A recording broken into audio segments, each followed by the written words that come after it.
लैंडो को समन किया। Rear most skid is less than required thickness. Oh, oh, oh, yeah.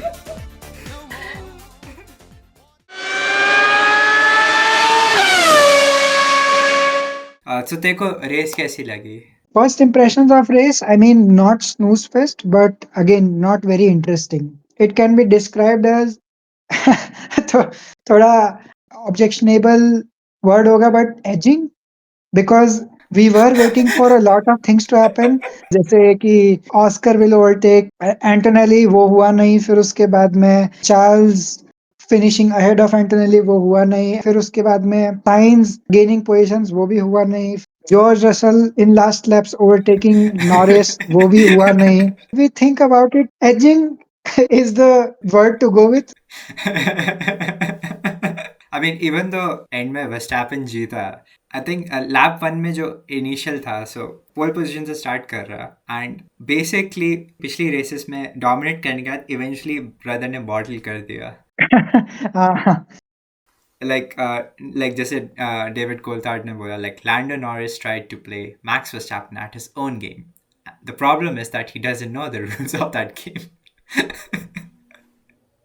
Exactly exactly. And again, जब हम race देख भी रहे थे, तो it felt out of character. मतलब इतनी ज्यादा शार्प टर्न एग्रेसिवनेस की जरूरत थी नहीं, बिकॉज स्टार्ट फिनिश लाइन से जो है बस 150 मीटर्स है टर्न वन। बट स्टिल उसने चूज किया ये करना। I don't know what he was thinking. Maybe overconfidence थोड़ा, maybe he wanted to show something, he wanted to dominate, में रीजंस कुछ भी हो सकते हैं। but at the same time it didn't feel like a very calm and thought about move। उसको बस मेरे हिसाब से ऐसा लग रहा था कि बस करना था इसलिए किया। उसके दिमाग में ये था, डर था, क्लियरली फियर शो कर रहा था कि अगर वो नहीं करता ये, तो ही वाज कॉन्फिडेंट कि मैक्स निकल आएगा आगे। सही है, बिकॉज अगर हम देखेंगे सो सुनोडा ने एक्चुअली काफ़ी कुछ चेंज किया था सिंस वो 19 से स्टार्ट कर रहा था। उसने अपना कंबशन इंजन चेंज किया, टर्बो चार्जर चेंज किया, बेसिकली एग्जैक्टली सेम जो साओ पाउलो में मैक्स ने किया था पिट लेन से स्टार्ट करते टाइम, सुनोडा ने भी किया। एंड इवन दो वो पिट लेन से स्टार्ट कर रहा है, वो एक्चुअली इतना हायर अप एंड करता है रेस को, विच सेज अ लॉट कि आज रेडबुल काफ़ी डोमिनेंट थी, इवन दो क्वालिफाइंग में सुनोडा ने स्क्रू अप किया था। ओके, सो मेरे पास ये लैप टाइम्स हैं 0 से लेके 40 तक। मैंने स्लो टाइम्स को निकाल दिया, जो भी लाइक वर्चुअल सेफ्टी कार के पीछे हैं। So this is only the hmm actual like fast lapse. So almost 50 lapse हैं इसमें। सो इसमें हम्म हमने हम्म, ट्रैक हम्म। किया वर्स्टैपन को, रसल को, नॉरिस को एंड पियास्ट्री को। अगर तू स्टार्टिंग में देखेगा, वर्स्टैपन, नॉरिस एंड रसल काफ़ी सिमिलर हैं। सो सिंस पियास्ट्री को बार बार ओवरटेक करना पड़ रहा है, तो उसको अपटिक देखेगा लैप 10 से उसके सेक्टर टाइम्स बहुत ज़्यादा हम्म। ऊपर ऊपर नीचे हो रहा है। एंड देन रसल एक मिस्टेक करता है आई थिंक लैप 12 में, जिससे थोड़ा सा टाइम लॉस होता है उसको। एंड इवेंचुअली लैप 20 पे, जहाँ पे every one start pitting because सबके टायर्स चले गए हैं, मैक्स अभी भी लोअर लैप टाइम्स लगा रहा है। लैप 27 पे उसने पिट किया था and he was already matching Norris and Russell, जिनने अभी अभी फ्रेश टायर्स रखे थे। So what I can see is consistency basically, क्योंकि Norris has a few lowers than Verstappen, few upper than Verstappen.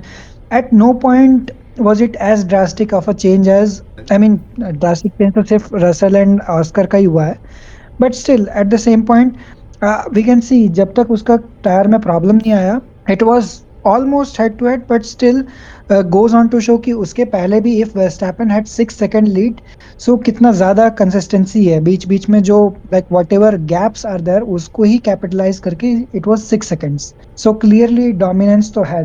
It's only I think वो जो issue max को बताया था, वो आई थिंक लैप यहाँ 38 पे देख सकते हैं हम।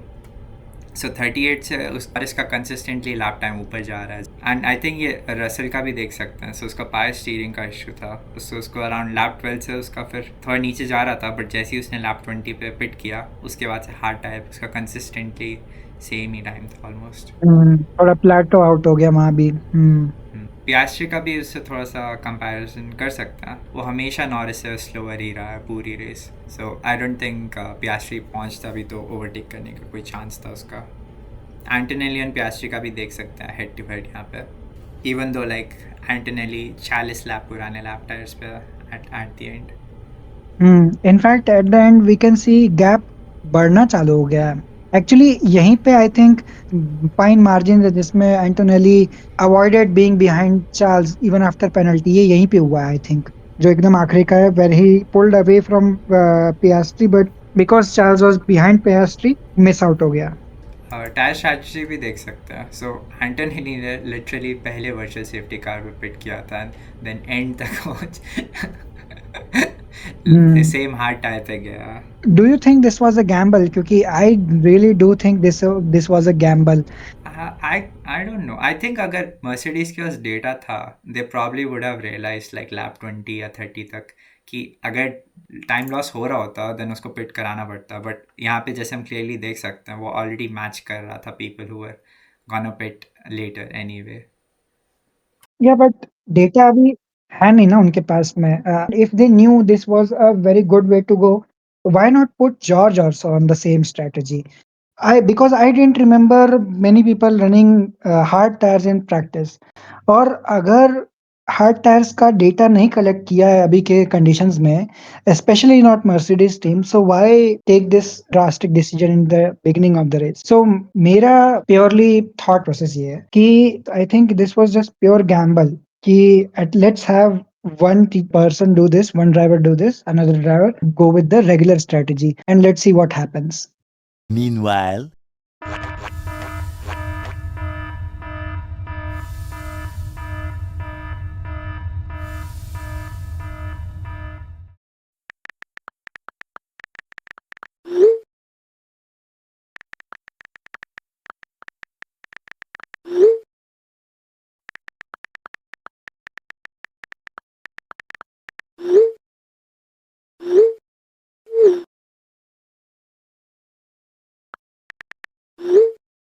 a few moments later. Disqualified from the race for technical non-compliance. Lando Norris, thickness of plank assembly was below the permitted हाँ, level. Oscar Piastri, thickness of plank assembly was below Oh no! but अब 58 points हैं up for grabs, like 2 wins and 1 sprint win. So maximum अगर Max ले भी सकता है तो 58 points ही ले सकता है। बट इतने points Oscar and Lando lose कर सकते हैं उसकी कोई लिमिट नहीं है। We have been given this gift from FIA. And essentially now, Piastri and Verstappen somehow after 100 point का difference in Zandvoort to now 0 points of difference हो चुका है. अमेजिंग। हाँ, जिस सब से चीजें हो रही है ना वो डेफिनेटली पहुंचेगा ही लास्ट तक, बिकॉज आई डोंट थिंक अब because of this like Max is going to leave anything off the table. वो अब ऐसा लॉक इन होगा, I don't think Lando is going to win any more races. Plus Lando has lot more to lose to protect his lead, लेकिन Verstappen का घंटा फर्क नहीं पड़ रहा है। Okay, so last year अगर देखेंगे even here Max जीता था easily.